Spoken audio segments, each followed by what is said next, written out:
वज़ीर-ए-आज़म शहबाज शरीफ से chairman NDMA lieutenant general इनाम हैदर मलिक की मुलाकात हुई। वज़ीर-ए-आज़म ने मानसून बारिशों में सूबाई हुकूमतों और डिजास्टर मैनेजमेंट अथॉरिटीज़ के साथ रवाबित मजीद बेहतर बनाने की हिदायत कर दी। चेयरमैन एनडीएमए ने मानसून बारिशों के दौरान किसी भी हंगामी सूरत हाल की तैयारी पर ब्रीफिंग दी। पेश की इत्तला निज़ाम को मुकम्मल फ़ाल बनाने और वज़ारत मौसमियाती तब्दीली के साथ ताउन पर पेशरफ से भी आगाह किया है। वज़ीर-ए-आज़म शहबाज शरीफ से चेयरमैन एनडीएमए लेफ्टिनेंट जनरल इनाम हैदर मलिक की मुलाकात हुई है। मानसून बारिशों में सूबाई हुकूमतों और डिजास्टर मैनेजमेंट अथॉरिटीज़ के साथ रवाबित मजीद बेहतर बनाने की भी हिदायत जारी की गई। फितनुल ख्वारिज के खिलाफ पाक फौज, एफसी बलूचिस्तान और पुलिस का मुश्तरका ऑपरेशन शबान जारी। सिक्योरिटी फोर्सेस की मौसर कार्रवाइयों के दौरान मजीद 3 दहशतगर्द जहन्नुम वासिल। सिक्योरिटी फोर्सेस की जानिब से दहशतगर्दों के ठिकानों को कामयाबी से निशाना बनाया गया। ऑपरेशन शबान में जहन्नुम वासिल होने वाले दहशतगर्दों की मजमूई तादाद 88 हो गई। 5 जुलाई से अब तक ऑपरेशन शबान और दीगर इंटेलिजेंस बेस्ड ऑपरेशंस में मजमूई तौर पर 126 खारजी दहशतगर्द जहन्नुम वासिल हो चुके हैं।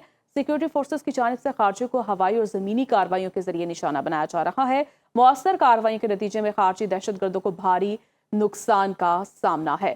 फितनुल ख्वारिज के खिलाफ पाक फौज, एफसी बलूचिस्तान और पुलिस का मुश्तरका ऑपरेशन शबान जारी है। इसी पर मजीद बात कर लेते हैं। हमारे साथ मौजूद हैं डिप्टी ब्यूरो चीफ इस्लामाबाद गजाला नौरीन। जी गजाला, आगाह कीजिएगा।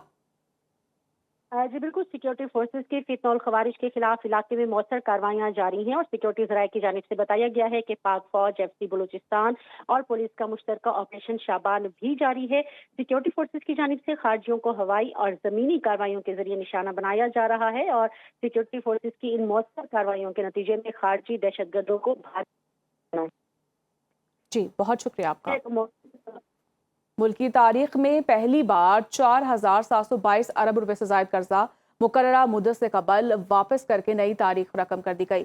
मुशीर वजीर खजाना खुर्रम शहजाद के मुताबिक पाकिस्तान ने अब तक 17 अरब अमरीकी डॉलर का कर्जा मुकर्ररा मुद्दत से कबल वापस कर दिया। माली साल 2026 में अब तक 2,900 अरब रुपए का कर्जा मुकर्ररा मुद्दत से कबल वापस किया जा चुका। कर्जों की कबलस वक्त अदायगी माली साल 25 के मुकाबले में 62% ज्यादा रही। कबलस वक्त वापस किए गए कर्ज में 51% स्टेट बैंक और 49% दीगर मालियाती इदारों का कर्ज शामिल है। पाकिस्तान का कर्जा बराए जीडीपी तनासुब 75% से कम होकर 68.5% रह गया। इस्लामाबाद हाई कोर्ट में वफाकी दारुल हुकूमत में शीशा कैफे, एड्स और HIV के मरीजों की तादाद में इजाफे के केस की समाअत हुई। अदालत ने डिप्टी कमिश्नर और IG पुलिस इस्लामाबाद को नोटिस जारी करते हुए ज़ाती हैसियत में तलब कर लिया। चीफ जस्टिस ने इस्तफसार किया कि आप शीशा कैफे की तफसीलात क्यों मांग रहे हैं, जिस पर वकील ने कहा कई शीशा कैफे NOC लेकर और कई बगैर NOC के बने हुए हैं। वजीर सेहत का बयान है कि रात देर तक जारी रहने वाली पार्टियों की वजह से एड्स और HIV फैल रहा है। इस्लामाबाद हाई कोर्ट में वफाकी दारुल हुकूमत में शीशा कैफे, एड्स और HIV के मरीजों की तादाद में इजाफे के केस की समाअत हुई। अदालत ने डिप्टी कमिश्नर और IG पुलिस इस्लामाबाद को नोटिस जारी करते हुए ज़ाती हैसियत में तलब कर लिया। चीफ जस्टिस से इस्तफसार किया कि आप शीशा कैफे की तफसीलात क्यों मांग रहे हैं, जिस पर वकील ने कहा कई शीशा कैफे NOC लेकर और कई बगैर NOC के बने हैं। वजीर सेहत का बयान है कि रात देर तक जारी रहने वाली पार्टियों की वजह से एड्स और HIV फैल रहा है।